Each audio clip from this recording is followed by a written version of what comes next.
Hello, everybody. It's Graham Cave with another My Music. I hope you're all well. It's the start of another week for me. I know it's Tuesday already, but it feels like the start of the week because I had a day off yesterday. I don't know what you did, but yeah, I tried to go shopping. Ended up having to go to a completely different place because of all the flooding. Has it been flooded where you've been, Martha? Not flooded, but it definitely has been pretty bad weather. Awful weather. We're not going to talk about the weather. We're going to talk about Martha's music straight after this.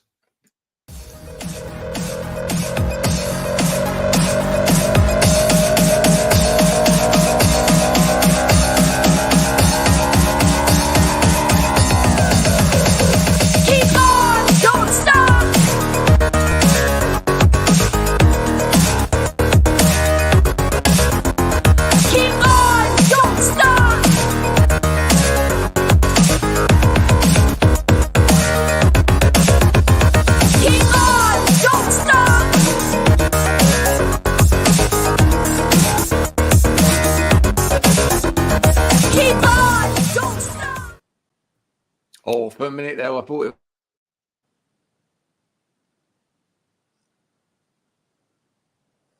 was going. The interweb keeps being interfered with. Who knows? It could be the storms of the weather. Martha, can you hear me okay? Yeah, I can hear you, yeah. Good. Tell me. First of all, we've got to get to the bottom of the name of your moniker, which is you've got a fairy in there as well, Martha and the fairy. Who's the fairy? Well, do you know what? Basically the story behind that name is I had like a band. I mean, it was just me, but when I was probably about 4 or 5, and I called it Martha and the Fairies. And I was trying to come up with what name I would use to release my music and everything over the last few years, and because I didn't want to use my full name for some reason, and I kind of I came back to it as a joke at the start, and then the more I thought about it, the more I was like, I feel like that actually fits the best with everything, and so I ended up going back to it. And there you are. But when you were very, very young, so is this something you've always wanted to do, make music? Yeah, I think it's, I mean, that was kind of when I was so little, I would just make up songs and then whoever was there would have to listen to them. But so I guess, it has been something that I've wanted to do since then, really. What's been the journey path for you in terms of making music? Have you've got formal education in music, or have you taught yourself mainly? No, I do. I mean, I've done like music GCSE and everything, and I used to have piano and guitar lessons, but I feel like most of, I don't know, in terms of songwriting and stuff like that, it's just something that you kind of have to teach yourself, I think, or you have to figure out for yourself how to do it, I guess.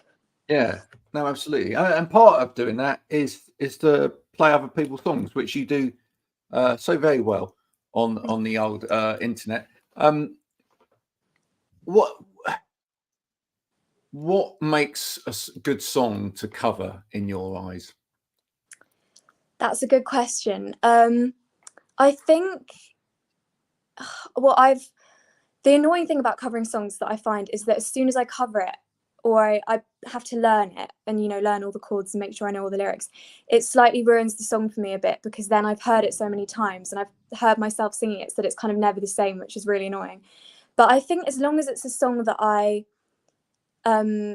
love, and I think quite often, I mean, pretty much every song that I love, I'll try and play just for fun for a bit, and whether I decide to then film it and put it on Instagram or play it live kind of depends on what type of songs I need in my set and whether I think something will fit and that kind of thing.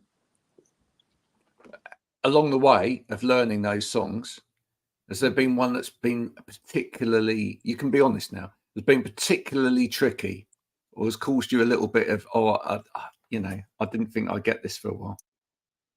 I mean, for some reason, there are some that I will just always mess up every single time. And I'm kind of like, why do I keep playing them then? But I do, because I play quite a lot in pubs and things like that, where I have to have like 3-hour sets of just covers.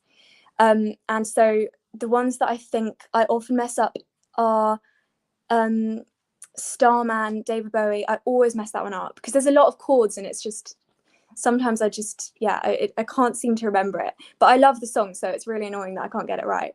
Yeah, that I think all the ones. Yeah, David Bowie. He always has a lot of chords, which is sometimes quite difficult. Give us your best David Bowie.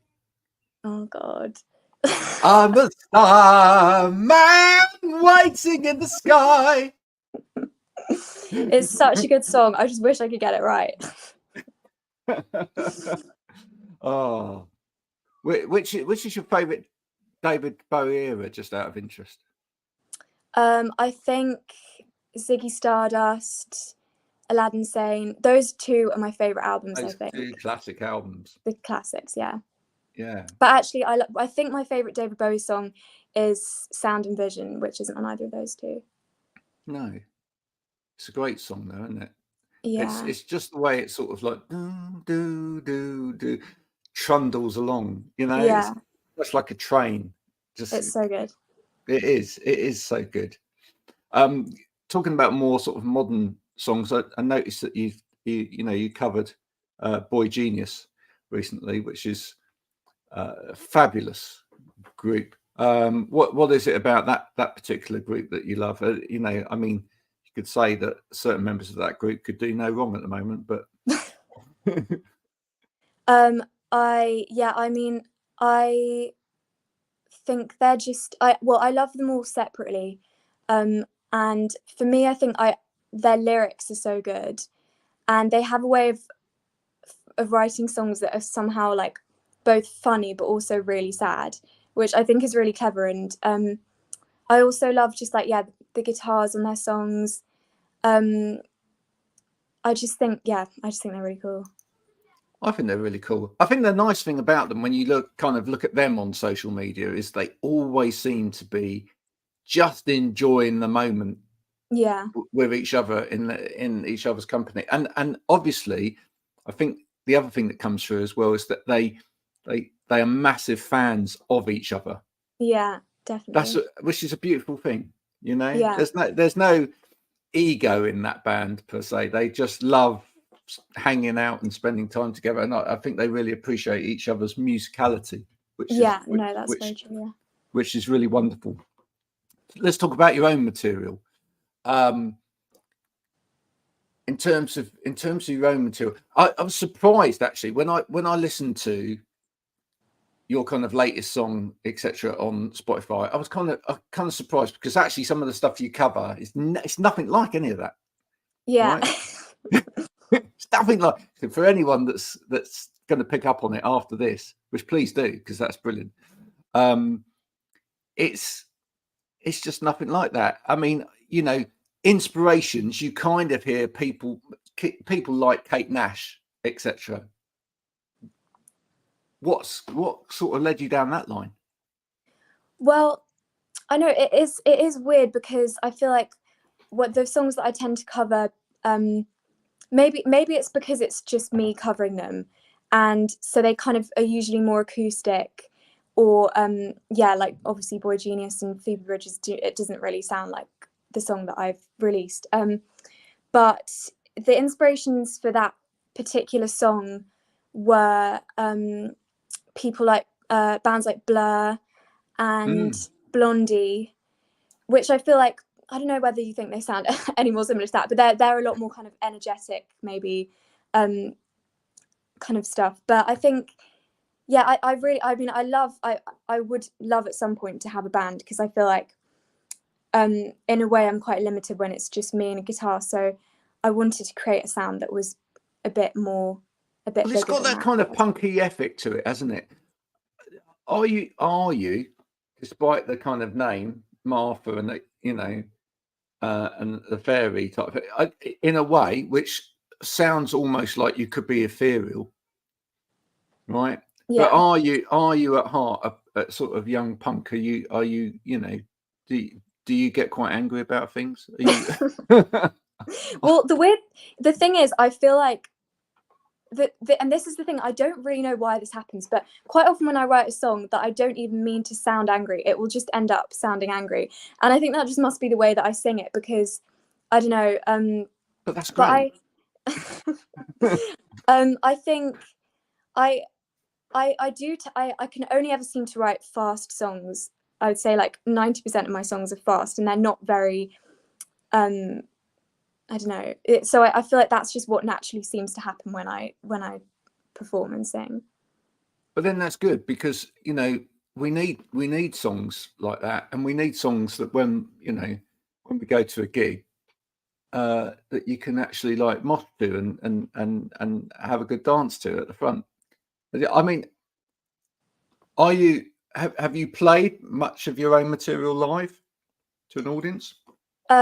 Yeah, I have. I've been this year, like the last few months, I've been doing quite a few gigs in London, which quite often are, to about 5 people, but it doesn't matter. It's It good doesn't matter. practice. That's where everybody cuts their teeth on 5 people, maybe Yeah, less, and a yeah, dog. yeah. It's normally a dog there. Yeah. So but yeah, it's really good practice, and I've been playing. I usually do mostly my own songs at those kind of things. Yeah. Yeah. I was thinking when you said the Blur thing, then I was thinking, yeah, actually, especially kind of maybe even sort of like the second album by Blur more than anything. Modern Yeah. Life is Rubbish. Yeah. That's the one I probably listen to the most. Is it? Yeah. Yeah. And of that, probably my favourite song, Advert, which is brilliant. I mean, it's just so. I mean, it's such a simple song to play. I mean, it's only like 4 chords, but it's brilliant. It's just got "You need a holiday somewhere in the sun." I mean, it's got that, and your song's got a similar kind of attitude to it, hasn't it? Which is, do you feel like you're going to write more like that, or are we going to see something quite different from Martha going forward? Well, the next song that I have been recording that will be out hopefully in January is quite a similar kind of thing. I think it's got quite a similar sound. I think, yeah, definitely the next few will be in that similar kind of, they'll have that similar kind of theme to them. Good. Will we see you, ripped jeans, pinned through the nose at some point, or are you gonna offer us something quite unique in terms of sort of like a difference between sort of the look and the sound? Is that something that you might play to a little bit? Yeah, I think I mean I think it's weird because I think people kind of don't really expect. I'm often quite a kind of shy, maybe a bit more reserved person, and people don't necessarily expect me to write songs that are as I don't know, Angst. Yeah. So I don't know, I find it quite, but that's just, I don't know, that's just what seems to happen. So I think I'll just stick with the contrast of the two, I guess. Yeah. If you could get a band together, what would you be looking for in that band? I mean, other than like playing the elements of that band that you'd be looking for, guitarist, the drummer, or whatever. But what would you be looking for from the sort of attitude of the people, or in terms of the skill set of the people beyond the instruments to kind of really complement you? Because you never know, people listening. There'll be a lot of people listening. Someone might go, "Oh, that's a really good idea. I might do that." It's happened before.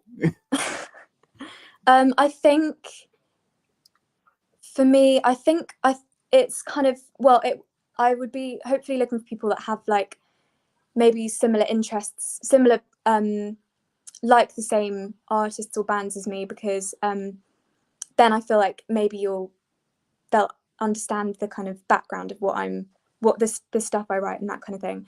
But also I think just the most important thing for me when I watch a band is just the energy, and yeah, but having a lot of energy, I think, is just the key thing.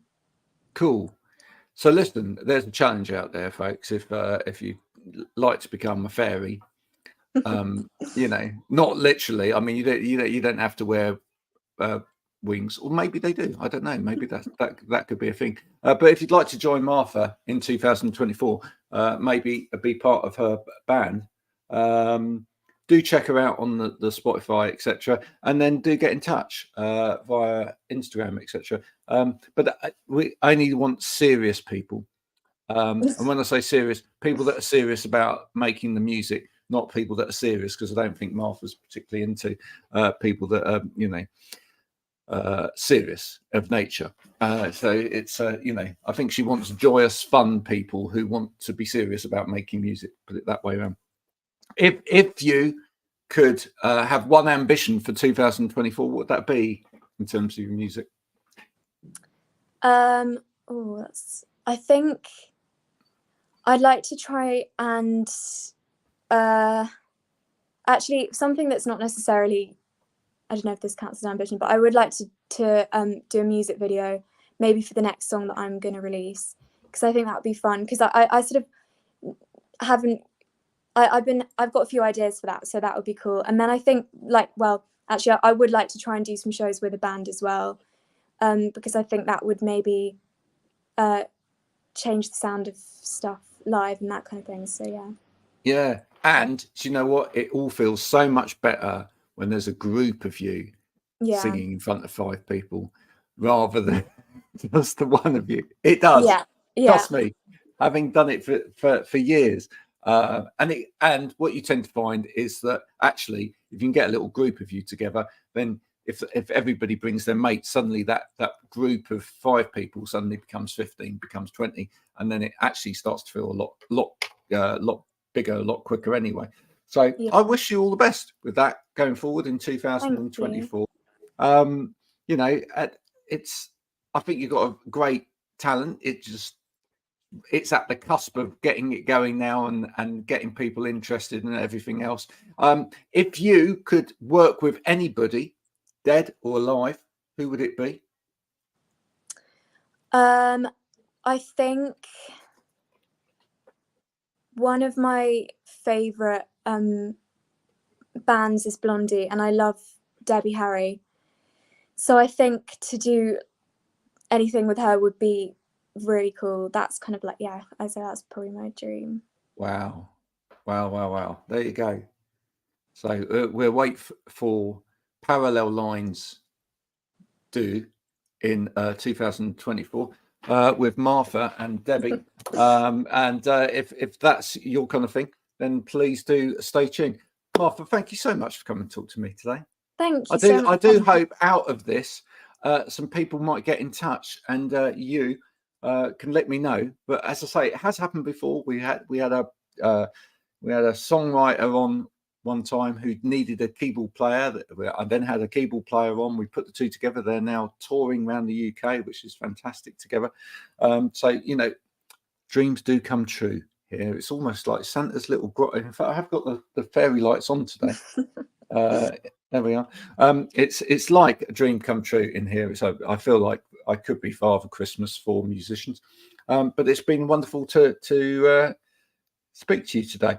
For anybody that hasn't downloaded or played the single yet, can you just give everybody a shout of what the single's called and where they can listen to it? It's called Someone That I'm Not, and it is on everything, I think, that you can get music on all of the streaming platforms. Someone That I'm Not, which has that kind of punk ethic to it, which is very enjoyable, and I personally enjoy it immensely. Please, folks, do support by streaming it as often as possible. And of course, because you've come on My Music, it shall be added to the My Music podcast playlist as soon as I finish here today, which is a growing little thing, standing at nearly a gigantic 18 hours now. Anyone that just wants to fill their life with music, please do check that out and share it with your friends, which lots of people have already, which is good, because the more you share, all of those artists benefit, and it means that they all get heard a little bit more. Until next time, this has been the wonderful Martha and the fairy, who's hiding in the background because they're feeling a bit scared. And this has been my music for me. If you've enjoyed this today, please do share it with your friends and family. If you haven't, then tough. It's not your sort of thing. You can go and find a gardening podcast now. Bye for now.